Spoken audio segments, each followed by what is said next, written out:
Praise the Lord, mga kapatid. Praise God. Magandang gabi po ulit. I thank the Lord, mga kapatid, for this opportunity. It's a privilege to be in the house of the Lord. Praise God. I have this word, mga kapatid, which has been in my mind even before the February schedule was actually posted. But I did not, I haven't taken much thought about it. And then when I was asking the Lord last weekend, what I should share for Tuesday's scripture thought, Lord, because I still do not have any. And I encountered, mga kapatid, the same word in, there's this book that I am currently reading. And I said to myself, maybe that is really what God wants me to share. That word, mga kapatid, is Lodebar.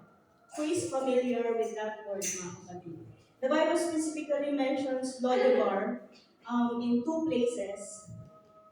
It is found in 2 Samuel chapters 9 and 19. And in both scriptures, mga kapatid, in that context, the name Mephibosheth, the son of Jonathan and grandson of Saul, is there, mga kapatid. The final mention of Lodebar in scripture is in Amos 6 and 13. 2 Samuel 9 and verses 4 to 5 in King James Version. And the king said unto him, Where is he? And Ziba said unto the king, Behold, he is in the house of Machir, the son of Amiel in Lodebar. Verse 5, and King David sent and he fetched him out of the house of Machir, the son of Amiel from Lodebar. 2 Samuel 17, verses 27 to 29, and reading a New International Version. When David came to Mahanaim, Shobi son of Nahash from Rabbah of the Ammonites, and Machir son of Amiel from Lodebar, and Barzillai the Gileadite from Rogelim, brought bedding and bowls and articles of pottery. They also brought wheat and barley, flour, and roasted grain, beans and lentils. Verse 29, last verse, and honey and curds, sheep, and cheese from cow's milk for David and his people to eat. For they said, the people have become exhausted and hungry and thirsty in the wilderness. And in Amos 6:13, I'm reading in New King James Version, you who rejoice over Lodebar, who say, have we not taken Kamaim for ourselves by our own strength? So, as I continued, mga kapatid, looking up about this word, it has been a long time since I heard this word, actually. I came across several words that symbolizes this word, mga kapatid. This word, this place called Lodebar in the Bible. The words, mga kapatid, symbolizing Lodebar is feeling lost and feeling abandoned.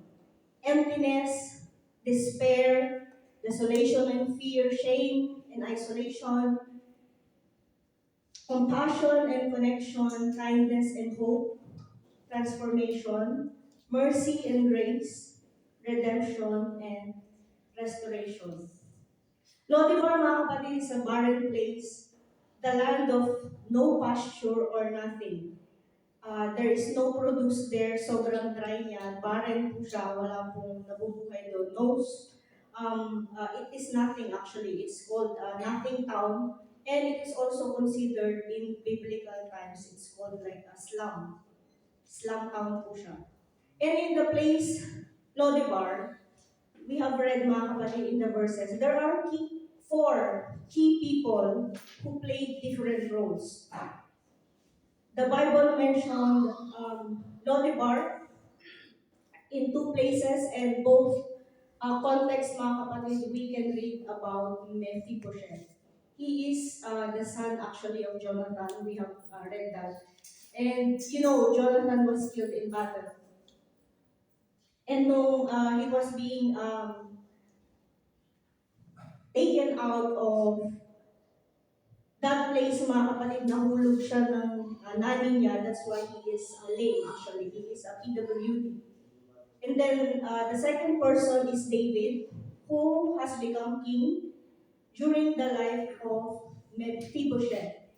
He remembered his covenant and love for his friend Jonathan, the son of King Saul, who tried to kill David many times. Number three person, key person, a man named Machir. We have read that, mga kapatid. This man, he brought supplies to David and those loyal to King David during King David's time. This was during he was fleeing his son Absalom, who staged nagkudeta po siya. And then the last person, key person, is a man named Ziba. He was a servant of Saul and later of Saul's grandson. If you read, mga kapatid, there are a lot. I have enjoyed reading, like it is a history and stories. But mga kapatid, I am not sure why the Lord has given this word, mga kapatid, for tonight. If you ever find yourself right now in the place called Lodebar, if you find yourself as Mephibosheth, and that you are in Lodebar right now, I appeal to you, mga kapatid, as someone who has been there in that place many times, or maybe still I am in that time, mga kapatid, in that place. You are not alone. You have a place, mga kapatid, in God's family. You matter, mga kapatid, and you belong. And most importantly, mga kapatid, God loves you. God declares in Jeremiah 31:3, I have loved you with an everlasting love, therefore I have drawn you with loving devotion. If you cannot relate that you are not Mephibosheth, or maybe you are also not in Lodebar right now, mga kapatid, there might be people in your life who are crying out desperately, mga kapatid. Look who is beside you at this very moment. Ask them, mga kapatid, are you in Lodebar? Mm. Have you ever noticed, mga kapatid? Have you ever noticed the pain or the very loud cry, the emptiness, the loneliness, the fear, the shame, the desperation behind that famous answer when you ask people, how are you? And they say, I'm fine.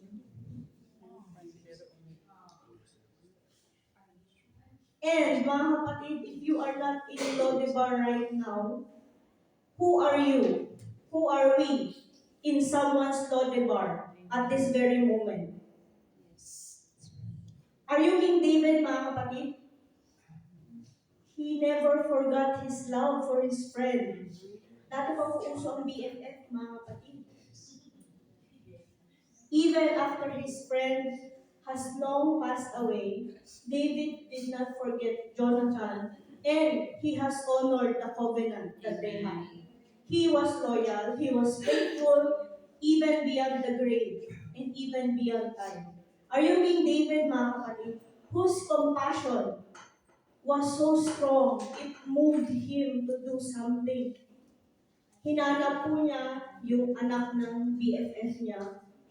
He did not, hindi lang niya hinanap, not only seek out, but he reached out to Mephibosheth in his life.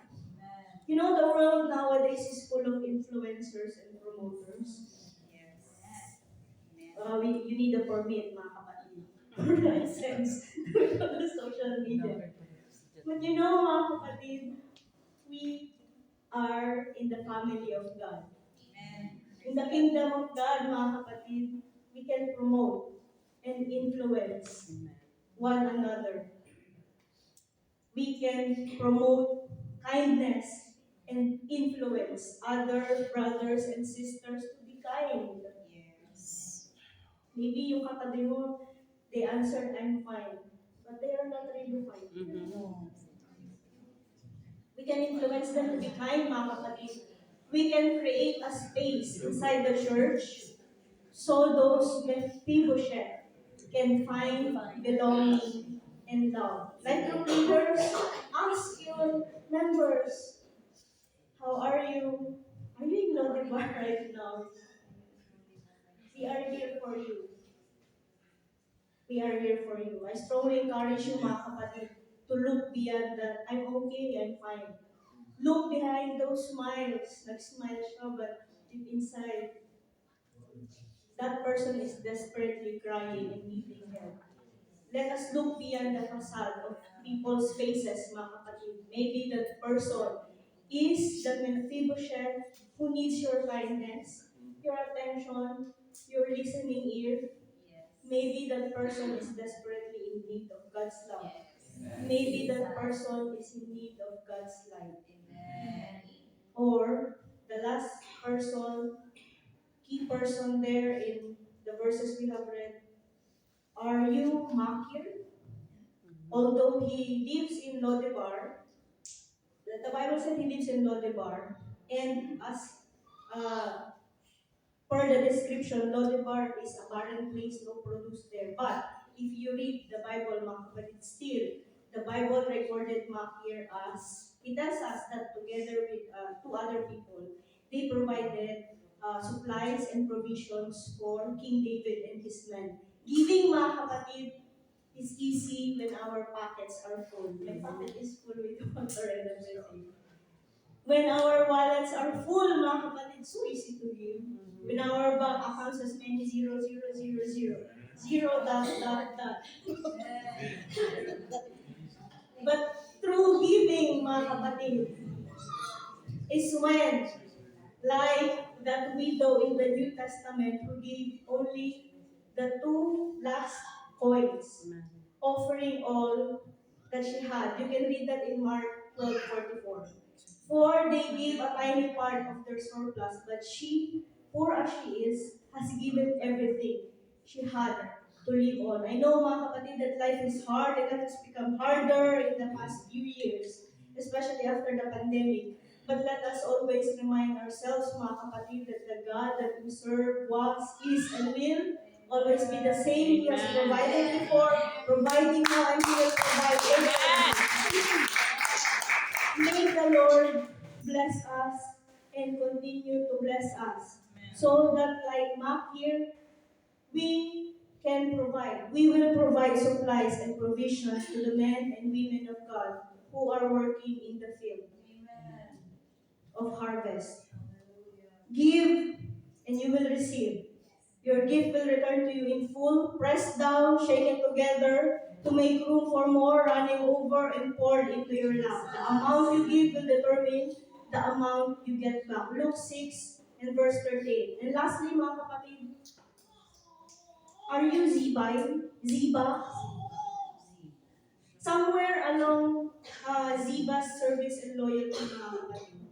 He was a servant already of King Saul and then became the servant of the grandson of King Saul. But somewhere along that line, uh, the word betrayal entered into his relationship with Mephibosheth. Of course, we don't know all the details, like the what, the why, when. But mga kapatid, may this serve as an example for all of us. In our service, in our actions, in our relationships, may it not become our legacy. The word betrayal, nakadikit po siya kay Ziba. May it not be our legacy. There's a famous line, mga kapatid. There's a famous quote. Life is a journey, not a destination. I believe, mga kapatid, we are all traveling our own individual journeys. If you are in Lodibar right now, be encouraged. It is only part of the journey. Amen. And I pray, mga kapatid, may we be encouraged to seek to reach out for those people who are in Lodibar, mga kapatid. They are desperately waiting for us. Amen. This world is not our home, mga kapatid. We are just passing through. Lodebar is temporary. We are just passing through Lodebar. We are heaven bound, mga kapatid. Mahal po tayo ng ating Panginoon. Amen.